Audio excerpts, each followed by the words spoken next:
Hello दोस्तों, मैं सुभय कुमार। दोस्तों 17 बीपीएससी को लेकर है जो दोस्तों मेंस प्रोग्राम है जो लेकर आए हैं, बहुत ही इम्पोर्टेंट प्रोग्राम है। और इसमें सबसे बड़ी बात होती है दोस्तों कि आपकी है जो राइटिंग स्किल है जो कैसे बढ़ाया जाए, आपकी माइंड स्टॉर्मिंग कैसे किया जाए, किस प्रकार से आप किसी क्वेश्चन पे सोच सकते हैं। ये है जो हमारा है जो सबसे बड़ा लक्ष्य होता है दोस्तों। ये है जो प्रोग्राम कल से स्टार्ट हो गया है।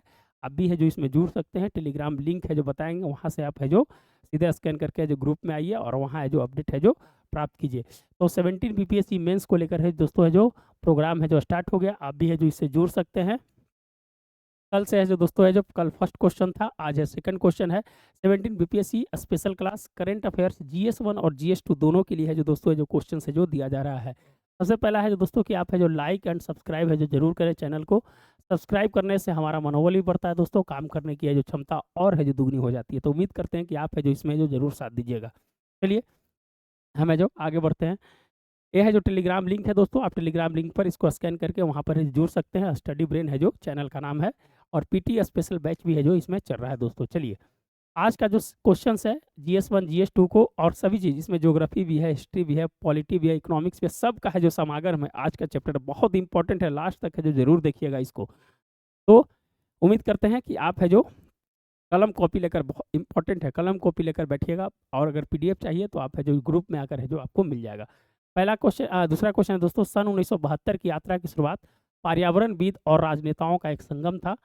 स्टॉकहोम से चलती जलवायु की रेलगाड़ी COP 28 यूएई की यात्रा एक संघर्ष, प्रकृति का ह्रास, समाज में परिवर्तन और तकनीकी की बढ़ती भागीदारी ने सतत विकास और समावेशी विकास को जो प्रभावित किया है। क्या आप इससे सहमत हैं? व्याख्या कीजिए। क्वेश्चन बहुत इंपॉर्टेंट है दोस्तों। साल 1972 जहाँ पर है जो पर्यावरणविद और राजनेताओं का एक बैठक हुई। पर्यावरणविद ने, रिसर्चर ने बताया कि जलवायु परिवर्तन हमारे लिए जो कितना है जो घातक हो रहा है। उन्होंने बताया कि अगर इस चीज़ को रोका नहीं गया तो मानव जीवन है जो इस धरती पर है जो नहीं बचेगा।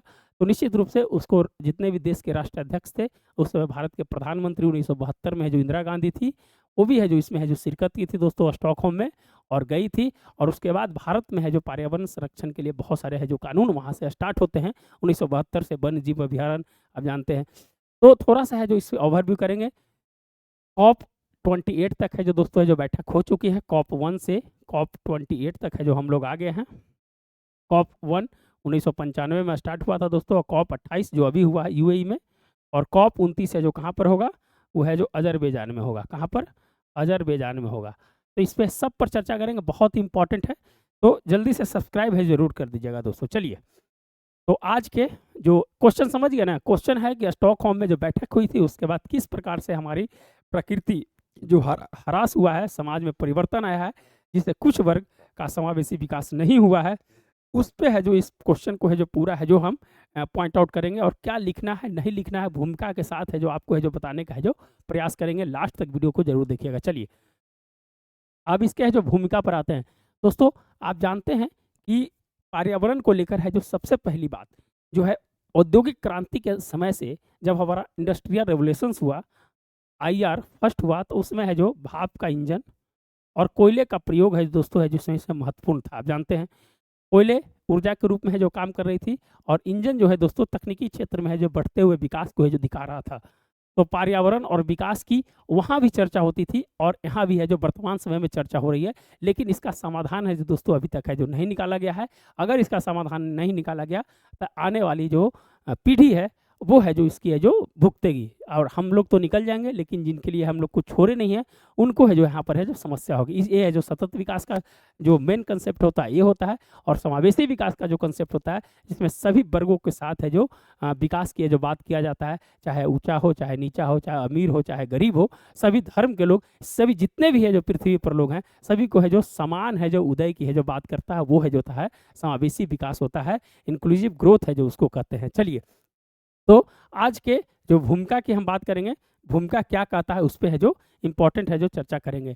देखिए दोस्तों, भूमिका औद्योगिक क्रांति के दोहन से उत्पन्न पर्यावरण प्रदूषण, मन की रचना, हमारी जो उस समय जो औद्योगिक क्रांति हुई तो हमारे मन में बहुत सारी चीज़ें हो कि हम है जो जब तकनीक का विकास कर लेंगे तो हमारी ज़िंदगी है जो बहुत ही अच्छी है जो बीतेगी। लेकिन उस चीज़ का उसका प्रभाव क्या पड़ेगा उस समय है जो आकलन नहीं किया गया। लेकिन वो दौर था दोस्तों कि तकनीकी के दौर में है जो हम लोग चलते गए और औद्योगिक क्रांति से है जो हम लोग आगे बढ़ते गए। तो दोहन ने कहीं न कहीं मन की रचना, शक्ति, सामर्थ्य एवं विशेषता के साथ सतत विकास और समावेशी विकास को है जो प्रभावित किया है। हम उसको जो हमारी जो तकनीक बढ़ती गई, उस तकनीक में कुछ लोग हैं जो बहुत आगे निकल गए, कुछ लोग हैं जो बहुत पीछे रह गए। जिनके पास पैसा था वो है जो उद्योग लगाए, गरीबों का है जो उनकी जो लेबर था, श्रम था, उसको कम पैसे में है जो खटवाया और उस पैसे को है जो दोस्तों है जो अमीर लोगों ने है जो बहुत सारा है जो ऐशो आराम की है जो ज़िंदगी जी और गरीब लोग और है जो गरीब होते गए क्योंकि है जो उनका है जो विकास है जो नहीं हुआ। तो सतत विकास तो हुआ लेकिन समावेशी विकास है जो दोस्तों है जो नहीं हुआ। तो इसीलिए हमें है जो पॉइंट आउट करना है कि समावेशी विकास है जो किस प्रकार हो, उस पे है जो आप फोकस करनी चाहिए। हमें वृद्धि, विकास, सतत विकास को छोड़ देना चाहिए। हमें समावेशी विकास की ओर है जो काम करने की है जो ज़रूरत है। चलिए, साल 1972 जहाँ पर्यावरण को चुनौती स्वीकार पर्यावरणविद और राजनेताओं का मिलन भावी पीढ़ी के लिए है जो सकारात्मक परिवर्तन का है जो मूल बिंदु है जो माना जाता है। 1972 का वह दौर था जहाँ पर है जो सतत विकास और समावेशी विकास के लिए है जो दोस्तों है जो पर्यावरण जो बहुत बड़ी चुनौती थी उसको है जो दूर करने के लिए है जो परिवर्तन का है जो मूल बिंदु है जो माना जाता है। जैसे सभ्यता का विकास हुआ, मनुष्य ने नए नए आविष्कार किए और अपने जीवन को सुविधाजनक बनाने हेतु वह प्राकृतिक संसाधनों का अत्यधिक उपयोग किया और जिसे है जो प्रकृति और मानव एक दूसरे के विपरीत कार्य करते रहे। इसीलिए पर्यावरण बनाम विकास एक मुद्दा की चुनौती है जो बनकर है जो रह गई। हमें पर्यावरण को भी बचाना है और विकास को करना है, कैसे संतुलित करना है इस पे है जो हमें है जो काम करने की जरूरत है। तो भूमिका को आप है जो एक बार पूरा एक प्रवाह में पढ़िए तब है जो इसका है जो मेन पार्ट पता चलेगा। औद्योगिक क्रांति के दोहन से उत्पन्न पर्यावरण प्रदूषण मन की रचना, शक्ति, सामर्थ्य एवं विशेषता के साथ सतत विकास और समावेशी विकास को जो प्रभावित किया है। साल 1972 जहां पर्यावरण को चुनौती स्वीकार पर्यावरणविद और राजनेताओं का मिलन भावी पीढ़ी के लिए सकारात्मक परिवर्तन का है जो मूल बिंदु है जो माना जाता है। जैसे जैसे सभ्यता का विकास हुआ, मनुष्य ने नए नए आविष्कार किए और अपने जीवन को सुविधाजनक बनाने हेतु वह प्राकृतिक संसाधनों का अत्यधिक उपयोग करने लगा, जिससे प्रकृति और मानव एक दूसरे के विपरीत है जो चले गए और है जो पर्यावरण बनाम विकास का एक मुद्दा है जो उभर कर है जो आया। तो ये है जो दोस्तों है जो आपकी है जो भूमिका को आप इस तरह के सकारात्मक और नकारात्मक बिंदु को है जो जोड़ कर है जो आप यहाँ पर लिख सकते हैं। चलिए, अब है जो इसके जो बेसिक पॉइंट्स है उस पे है जो हम चर्चा करेंगे और ये सब पॉइंट्स है जो आप लिखने का है जो जरूर है जो प्रयास कीजिएगा, ध्यान रखिएगा। पहला है पॉइंट है दोस्तों अनुकूलन, वित्त पोषण और उत्सर्जन। ये तीनों पॉइंट्स बहुत ही इंपॉर्टेंट है दोस्तों। हमें है जो पर्यावरण को किस प्रकार से बनाना है, तो अनुकूलन है जो ऐसा अनुकूल बनाना है जैसे है जो हमारे पर्यावरण है जो शुद्ध रहे। जैसे हमें जीवाश्म ईंधन को है जो छोड़कर है जो हमें है जो नवीकरणीय ऊर्जा पर आना चाहिए। जीवाश्म ईंधन को छोड़कर हमें कहाँ आना चाहिए, नवीकरणीय ऊर्जा पर आना चाहिए। जैसे आपका अक्षय ऊर्जा पर है जो बात कर रहा है, नेट जीरो करने की बात किया जा रहा है, कार्बन न्यूट्रल करने की बात किया जा रहा है, कार्बन सिंक करने की बात किया जा रहा है, कार्बन स्ट्रेस को कम करने की बात किया जा रहा है, कार्बन एक्सपोर्ट को कम करने की बात किया जा रहा है। तो दोस्तों है जो हमें है जो अनुकूलन अनुरूप है जो दोस्तों हमें है जो पर्यावरण बनाने की जरूरत है। इस प्रकार अनुकूलन है जो बहुत ही महत्वपूर्ण है। हमें है जो ऐसा वातावरण बनाना है जो पर्यावरण के अनुकूल हो। हमें कंक्रीट का जंगल है जो नहीं बनाना है। हमें जीवाश्म ईंधन का प्रयोग को है जो कम करना है, जिसे है जो हमारी है जो अनुकूलन स्थिति, पर्यावरण की स्थिति है जो अनुकूल बना रहे, इस तरह से है जो काम करना है। दूसरा है जो दोस्तों की वित्त पोषण वो चीज़ है दोस्तों कि हमें गरीब और अमीर गरीब वर्सेज अमीर देश। अच्छा, इसको विकसित और अविकसित लिखेंगे तो बहुत अच्छा वर्ड होगा। उसको विकसित और अविकसित कर दीजिए, विकसित वर्सेस अविकसित या विकासशील कर दीजिए, दोनों आ जाएगा इसमें। अब है जो दोस्तों है जो विकसित देशों में है तो इंडस्ट्रियल रेवोल्यूशंस के समय उन्होंने है जो दोहन किया। दोहन करने के बाद अब जो वर्तमान की स्थिति है वो क्या कर रही है, जो अविकसित देश है या विकासशील देश हैं उनके ऊपर है जो डिमांड बढ़ गई है कि आप है जो जितने भी कार्बन आप उत्सर्जन करते हैं उसको है जो आप कम कीजिए। दोस्तों अब तो इसका है जो विकास का समय आया था और विकास के समय में है जो जितने भी बड़े देश हैं, विकासशील देश हैं, विकसित देश हैं, करीब-करीब 16 ऐसे देश हैं, विकसित देश हैं, वो कहते हैं कि आप है जो कार्बन की उत्सर्जन को कम कीजिए, नहीं तो पर्यावरण पर है जो बुरा असर पड़ेगा।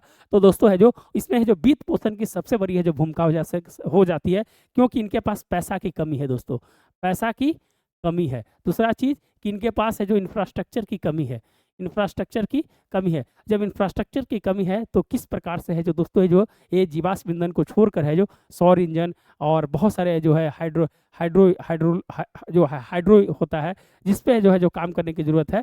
तो ये इनके पास है जो पैसा की कहीं ना कहीं है जो बहुत सारी कमी है। इसलिए है जो दोस्तों है जो वित्त पोषण है जो विकसित देश द्वारा है जो वित्त पोषण करने से ये है जो अपने देश में है जो इंफ्रास्ट्रक्चर लगाएंगे, और इंफ्रास्ट्रक्चर लगाने से है जो पर्यावरण को है जो एक कम नुकसान है जो पहुंचाने में कहीं ना कहीं है जो इनकी है जो मदद होगी। बहुत सारे है जो बैठक हो चुकी है दोस्तों, लेकिन अभी है जो इसका निदान नहीं निकला है, सिर्फ है जो बड़ी बड़ी है जो बातें है जो की गई है। तो वित्त पोषण है जो बहुत ही इंपॉर्टेंट है दोस्तों, ध्यान रखिएगा। दूसरा है उत्सर्जन। उत्सर्जन अगर बात करें दोस्तों कि कार्बन का अगर उत्सर्जन अगर भारत को, चीन को जो है जो विकासशील देश के इस श्रेणी में आते हैं, तो निश्चित रूप से इनका है जो पूरा ऊर्जा जो होता है दोस्तों, वो किसी देश की है जो आर्थिक व्यवस्था का है जो रूप होता है। जब तक जिसके पास ऊर्जा है तब तक है जो वो देश है जो ज़्यादा है जो ग्रो करेगा। आप ऊर्जा उद्योग की ज़रूरत है, ऊर्जा है जो व्यक्ति की ज़रूरत है, ऊर्जा है जो दोस्तों है जो किसी देश की अर्थव्यवस्था को मजबूत करने की ज़रूरत है, ऊर्जा कृषि में ज़रूरत होती है। तो ऊर्जा बहुत ही एक कहीं ना कहीं जो एक अम्ब्रेला फॉर्म के रूप में जो काम करता है। तो दोस्तों है जो उत्सर्जन अभी कहाँ से करेगा, तो कोयला से उत्सर्जन करेगा, नहीं तो बाकी तो इनके पास पैसा है नहीं कि दूसरे चीज़ को है जो लगा सकते हैं, रिन्यूएबल एनर्जी पर ये आ सकते हैं। तो दोस्तों है जो उत्सर्जन को कहीं ना कहीं है जो कम करने की जरूरत है। इसका सीधा सीधा है जो इम्पैक्ट है जो दोस्तों किस पे है, वित्त पोषण पे है। अगर वित्त पोषण जैसा होगा उस प्रकार से दोस्तों कार्बन का उत्सर्जन कम होगा। अगर नहीं वित्त पोषण अगर विकासशील देश करता है तो उत्सर्जन है जो हमारा है जो ज़्यादा हो जाएगा। अभी बहुत सारे है जो कंट्री है जो अभी हाल फिलहाल में जो COP28 में जब बैठक हुई थी, उस बैठक में है जो दोस्तों है जो भारत, दक्षिण अफ्रीका और चीन जैसे देशों ने है जो उस पर हस्ताक्षर करने से मना कर दिया था कि हमारे यहाँ की स्थिति है कि हम है जो अभी भी है कोयला पर निर्भरता को है जो नहीं हटा सकते। अगर कोयला की निर्भरता पर अगर हटाएंगे तो हमारी इकोनॉमी है जो कोलैप्स कर जाएगी। इसलिए हम इसे धीरे धीरे है जो भारत 2070 तक है जो खत्म करेगा, चीन 2060 तक करने की बात कर रहा है। तो निश्चित रूप से है जो अनुकूलन, वित्त पोषण और उत्सर्जन है जो दोस्तों है जो बहुत ही महत्वपूर्ण है। चलिए समझे कि नहीं समझे, अगर नहीं समझिएगा तो और है जो इसको है जो वीडियो को 1-2 बार है जो जरूर देखिएगा। चलिए फिर है दोस्तों है जो समावेशन। समावेशन हमने ये पॉइंट आपको बताया है, इस सब पॉइंट को लिखना है।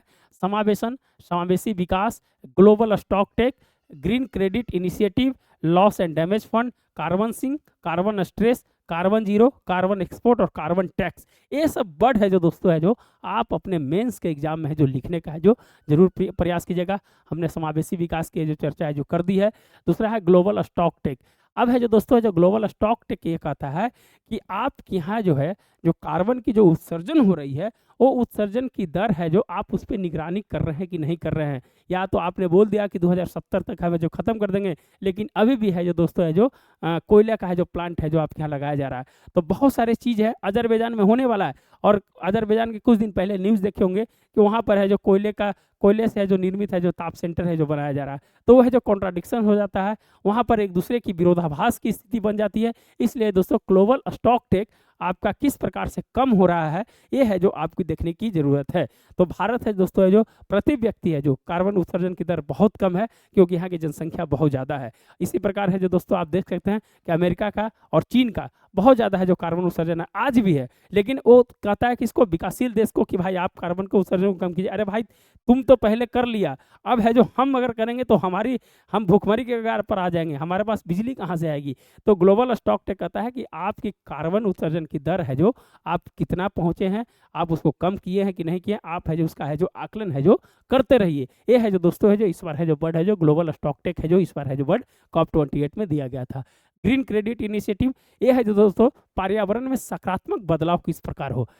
इसमें ग्रीन क्रेडिट पे कहा जाता है कि पर्यावरण में सकारात्मक बदलाव किस प्रकार से हो। सकारात्मक बदलाव ये है जो दोस्तों है जो ग्रीन क्रेडिट इनिशिएटिव कहता है कि हम है जो जिस प्रकार हमारा स्वास्थ्य है, हम स्वास्थ्य को चेकअप करते हैं कि भाई हम है जो खा रहे हैं या हम है जो एक अच्छा हवा ले रहे हैं तो हमारी स्वास्थ्य कैसा है। तो इसी प्रकार पृथ्वी में वायु है, जल है, जितने भी है उसको एक मनुष्य मान के अगर उसको हम चेकअप बार बार करते रहेंगे कि हमारी पृथ्वी की स्वास्थ्य कैसी है, हमारी पृथ्वी का फेफड़ा कैसा है, हमारी पृथ्वी कैसी है, वो है जो दोस्तों है जो ग्रीन क्रेडिट इनिशिएटिव के दौर में है जो आता है कि हम है जो कितना है जो हरा भरा है जो अपने है जो पर्यावरण को किए हैं। तो ये है जो ग्रीन क्रेडिट इनिशिएटिव भारत के द्वारा है जो दिया गया था। ये है जो सबसे बड़ा मूल मंत्र है दोस्तों। जिस प्रकार वायु, जल, मृदा, हवा किस प्रकार से जो शुद्ध किया जाए, वो है जो इसका है जो आकलन है जो ग्रीन क्रेडिट इनिशिएटिव में है जो किया जाता है। चलिए, लॉस एंड डैमेज फंड हमने ये बताया है कि लॉस एंड डैमेज माने लॉस का मतलब है कि विकसित देशों के द्वारा है जो कितना है जो लॉस किया गया, विकसित देशों के द्वारा कितना लॉस किया गया, और उसको जो लॉस किया गया उसको डैमेज जो है, डैमेज कंट्रोल माने उसको जो वित्त पोषण करेगा वो है जो विकसित देश के द्वारा किया जाएगा, जिसे है जो विकासशील देश अपने की है जो इंफ्रास्ट्रक्चर है जो लगाएंगे। लेकिन दोस्तों है जो अभी लॉस एंड डैमेज फंड भी है जो दोस्तों है जो ये भी है जो अधर में लटका हुआ है। चलिए, कार्बन सिंक। आज जो दोस्तों कार्बन सिंक की बात करें तो बहुत सारे देशों ने, जैसे जर्मनी का आप यहाँ पर आप केस स्टडी को जरूर लिखते जाइएगा, जितने बता रहे हैं बहुत इंपॉर्टेंट है। जर्मनी क्या कर रहा है दोस्तों कि ब्लू कार्बन और ब्राउन कार्बन और ग्रीन कार्बन को वहाँ पर है जो कहीं ना कहीं बढ़ावा दिया जा रहा है, जिससे पेट्रोलियम को है जो वहाँ पेट्रोलियम की जगह है जो दोस्तों है जो हाइड्रोजन ईंधन का प्रयोग किया जा रहा है। और जितने भी कार्बन उत्सर्जन हो रहे हैं वो उत्सर्जन को है जो दोस्तों है जो महासागर के अंदर में ले जाकर है जो डंप कर रहा है। तो कार्बन सिंक का सबसे अच्छा उदाहरण है जो दोस्तों जर्मनी है जो कर रहा है। अभी कुछ दिन पहले स्पेस एक्स ने मीथेन सेट भी है जो दोस्तों है जो एक सेटेलाइट छोड़ा था, जिसमें वायुमंडल में कितने मीथेन है उसका जो आकलन करेगा, उसके अनुसार है जो उसका है जो निदान करेगा। तो ये सब केस स्टडी को लिखने के लिए कहीं मत भूलिएगा, ये सब लिखिएगा, आपको आंसर क्वेश्चन है जो बहुत अच्छा मिलेगा।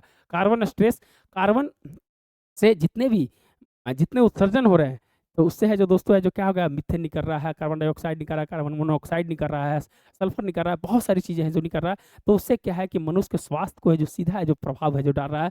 तो कार्बन स्ट्रेस की है जो स्थिति है जो अभी वर्तमान में बनी हुई है। कार्बन जीरो करने का है जो लक्ष्य रखा गया है कि हम है जो पूरी तरह से शिफ्ट हो जाएंगे।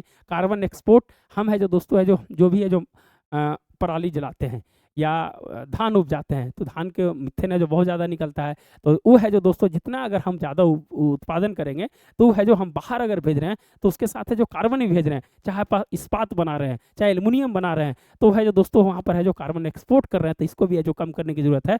CBAM कुछ दिन पहले पढ़े होंगे, कार्बन बॉर्डर CBAM उसको बोला जाता है कार्बन बॉर्डर एडजस्टमेंट मैकेनिज्म, जिसमें यू ने कहा है कि अगर आप इस्पात बना रहे हैं तो हम ये चेक करेंगे कि आपके इस इस्पात बनाने में जो कितना कार्बन का है जो यूज किया है, उसी आधार से जो टैक्स लगाएंगे। तो दोस्तों है जो कार्बन एक्सपोर्ट की है जो बात है यहाँ पर है जो की गई है। फिर है दोस्तों कार्बन टैक्स लगाने की है जो दोस्तों है जो बात की, बहुत सारे देशों में है जो इसको जो चालू कर दिया गया है, ऑस्ट्रेलिया, न्यूजीलैंड। तो दोस्तों है जो पर्यावरण को जितने भी उसको लिविंग थिंग माना है, जितनी भी नदियाँ हैं, जितना है जो पर्यावरण से जो रिलेटेड है उसको जो लिविंग थिंग माना है, तो बहुत इंपॉर्टेंट है। इसीलिए भारत में भी सुप्रीम कोर्ट ने है जो दोस्तों है जो स्वस्थ जीवन के अधिकार के लिए पर्यावरण को है जो मौलिक अधिकार घोषित किया है। तो यही सब पॉइंट्स था, आप है जो इसमें है जो देने का है जो प्रयास कीजिएगा। तो हम सभी चीज़ को है जो बताने का है जो प्रयास किए। चलिए दोस्तों आगे, अब है जो अब जब लिखिएगा तो कौन कौन सी रिपोर्ट की चर्चा करनी ये भी बता देंगे आपको। देखिए, अब रिपोर्ट हमको चर्चा करना आईपीसीसी रिपोर्ट्स की चर्चा हमेशा करना है दोस्तों, क्या है कि ये इसका है जो मूल पॉइंट है, आईपीसीसी का स्थापना है जो 1988 में हुई थी। आप जानते हैं कि 1972 में स्टॉकहोम में होने के बाद 1982 में है जो दोस्तों है जो केन्या के राजधानी में है जो फिर बैठे थे, लेकिन ये फेलवर हो गया था क्योंकि अमेरिका के एलाइज देश है जो यहाँ से है जो भाग नहीं लिए थे। 1992 जो दोबारा हमारा पृथ्वी सम्मेलन हुआ था वो है जो लैंडमार्क था हमारे लिए, उस पर भी है चर्चा करेंगे। तो है जो दोस्तों इसी बीच में है जो 1988 में आईपीसीसी की है जो स्थापना होती है, और है जो रिसर्चर है जो पर्यावरण को लेकर है जो बहुत ज़्यादा गंभीर होते हैं कि आने वाला समय में किस प्रकार से है जो आकलन किया जाएगा, वो है जो एक रिपोर्ट्स है जो यूएनएफसीसी के माध्यम से यूएनएफसीसी के माध्यम से देते हैं। और वो है जो दोस्तों जो जितने भी जो कॉप के जो सम्मेलन होते हैं वो है जो यूनाइटेड नेशन फ्रेमवर्क और कन्वेंशन चेंज के माध्यम से जो क्लाइमेट चेंज के माध्यम से जो कॉप का है जो उसका है जो उसका आयोजन किया जाता है। तो आईपीसीसी का रिपोर्ट्स की चर्चा है जो हम बहुत इंपॉर्टेंट है कि 1.5 डिग्री सी तक है जो हमें है जो औद्योगिक जो नीति थी